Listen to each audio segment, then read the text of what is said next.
Hello again, Gills fans. Welcome back to the latest episode of Gills in the Blood TV. It's Monday review time, and for the first time in 6 months or so, we have competitive action to review. Southend were the visitors to an empty Priestfield Stadium on Saturday. First round of the Carabao Cup, which we came through. 1-0 winners. Job done, I think is probably the best way to sum it up. It wasn't the greatest performance, not by any stretch of the imagination. I'm not going to sit here and try and pretend otherwise, but as I say, first competitive game in 6 months, new group of players. We got the job done. We ended up in the hat for the second round, where we will coincidentally take on Coventry City. The draw was made yesterday afternoon, and if we get through that tie, we will then travel to Stoke or Wolves in the third round, which is great when you're allowed to go to games. But anyway, back to Southend. First 20 minutes, we didn't get out. We were simply awful. There's no point pretending otherwise. We couldn't string two passes together.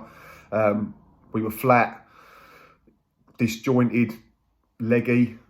Southend were bright. They were everything that we weren't. They were good on the ball. They were quick. They were incisive with it. And they played the better football for the first 20 minutes or so of the game. The goal certainly came against the run of play. Really good corner from Carl Dempsey, out swinger, and that man, Connor Ogilvie, headed into the far corner across Mark Oxley to give us a 1-0 lead. And from there on in till half-time, I thought we were much the better side. We got on the ball. We tried to play some good stuff. We went long when we had to. We had two big men up front, didn't we, in John Akinde and Verdane Oliver, purely on the basis that they're the only two strikers that were available from the start. Unfortunately, at the moment, the Brandon Hanlon contract drama rumbles on. Still no sign of him signing, still no sign of him leaving. He could end up in limbo. But obviously from our point of view as a club, we need to get it sorted sooner rather than later. But yeah, we did get it down and we played some decent bits at times. I thought Carl Dempsey was the big standout the first period. Stuart O'Keefe was decent next to him. I thought defensively we did okay. It was a little bit naive at times again, but that's going to come with a group of centre-backs that are all very young. Robbie McKenzie, Jack Tucker, who was on the bench, Christian Magoma, Zech Medley. It's a very young group of central defenders, and we're going to have to bear with them, I think, at times. A bit of clean sheet, so you can't argue with that. But yeah, in terms of that second period of the first period, so to speak, I thought we were good. I thought Ryan Jackson was having a really good game. It was a big outlet down that side. Was getting into good areas, was getting good balls into dangerous positions. And at half-time, I thought, yeah, probably not sure whether we deserved to lead, but we'd certainly improved to the extent where we looked like the team that could go on and score. And then half-time probably came at the wrong period for us, didn't it? In the sense that we were playing well, we were on the front foot, we could have done without that interval coming.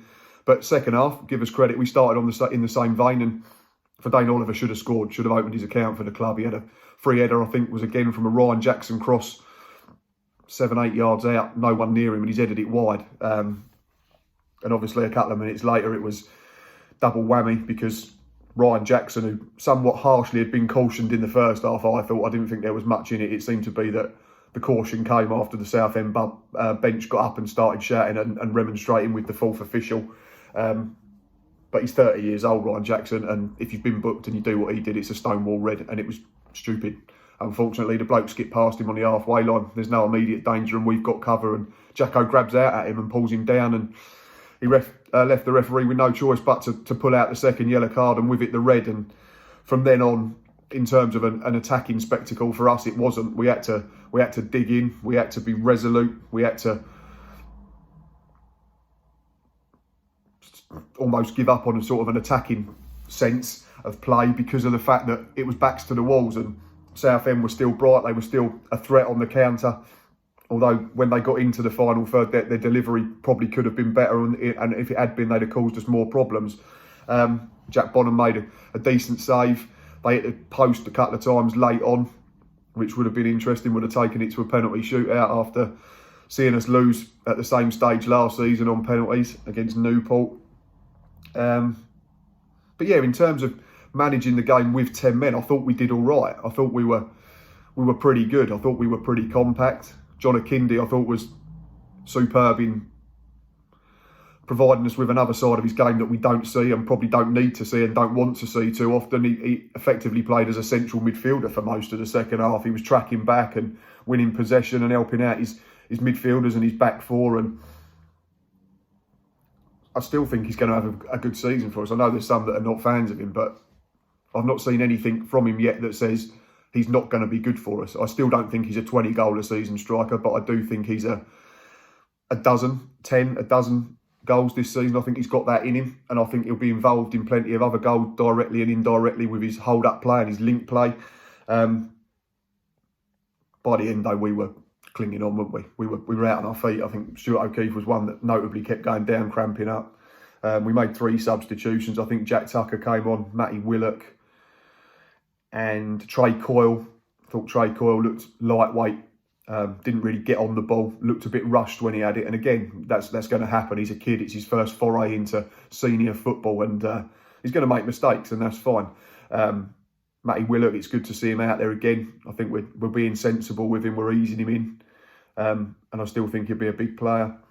Jack Tucker was one that was an interesting one, and we'll get onto that in a little while. But yeah, I thought in terms of a man of the match, it was probably Kyle Dempsey for me, provided the assist. I thought first half, and up until the point where we were reduced to 10 men, I thought he just seemed to have a little bit of extra time on the ball compared to everyone else. He's got 2 really good feet, and he can pick a pass from anywhere on the pitch. He was dropping deep, getting it. But next to him, I thought Stuart O'Keefe was really good as well. And then Alex Mcdonald, I think, deserves a mention. He was the furthest forward of that 3, which was a little bit surprising. But yeah, second period, I thought he worked his socks off before he was withdrawn, and it was good to see, because we've not seen a lot of Alex Mcdonald. I think he used to play wide, but has changed into sort of more of an all-action centre midfielder now, and I've seen nothing so far that makes me think he's nothing but a very solid signing. But yeah, for me, Dempsey, man of the match, and probably closely followed by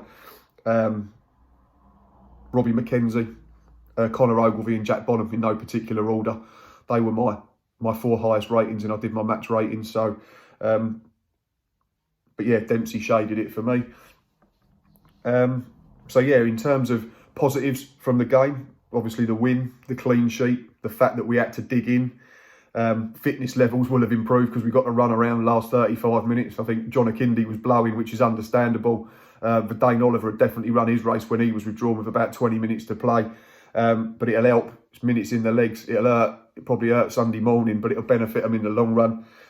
Winning ugly is never a bad sign. If you're not at your best, if it's a bit disjointed and a bit bitty, but you're still getting over the line, I think that's a good sign. And, you know, as I've already said, John Akinde and Alex Mcdonald, I thought were big pluses for me. I thought they did stuff off the ball that you maybe wouldn't expect them to do, especially Big John up top. And I thought they both put in 2 very mature performances. In terms of slight negatives, defensively, I've already mentioned, I think we still look a little bit naive. And that comes from being a young group. I think there's big onus on Connor Ogilvie, Jack Bonham this season. Dare I say it, Ryan Jackson from the other side, but he's going to miss the whole game now because of this daft red card, because it don't apply to EFL trophy games. Coyle, I've already mentioned, just looked a little bit lightweight, but he's had a knock in pre-season, so we can bear with him. Jack Tucker, I've already mentioned, he come on for Christian Magoma, who got an hour, I think it was, and slotted in next to Zek Medley, and we'd gone back to a back 4 then. I think Robbie McKenzie was playing at right back because of the dismissal of Jack Owen. To me, Jack Tucker last season, when he played alongside Max Amar all the time, he knew that Max was the senior centre-half. His performance in the last 30 minutes on Saturday just looks a little bit confused to me. And that's not me digging him out. It was just, I'm not sure whether he thought he had to be the senior centre-back, whether he thought Zek was going to be the senior centre-back because he'd already been on for an hour. And there was a couple of times where he looked hesitant. Balls where he just naturally go and win them last season when he was next to Max consistently.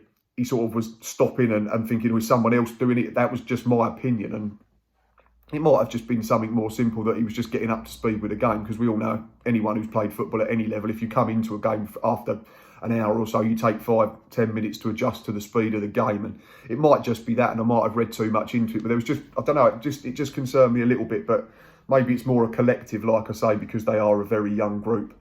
But yeah, that was it. There's no real negatives. Like I say, the biggest thing was and well, Ryan Jackson, obviously, stupid red card. That's the biggest negative that's come out of the game.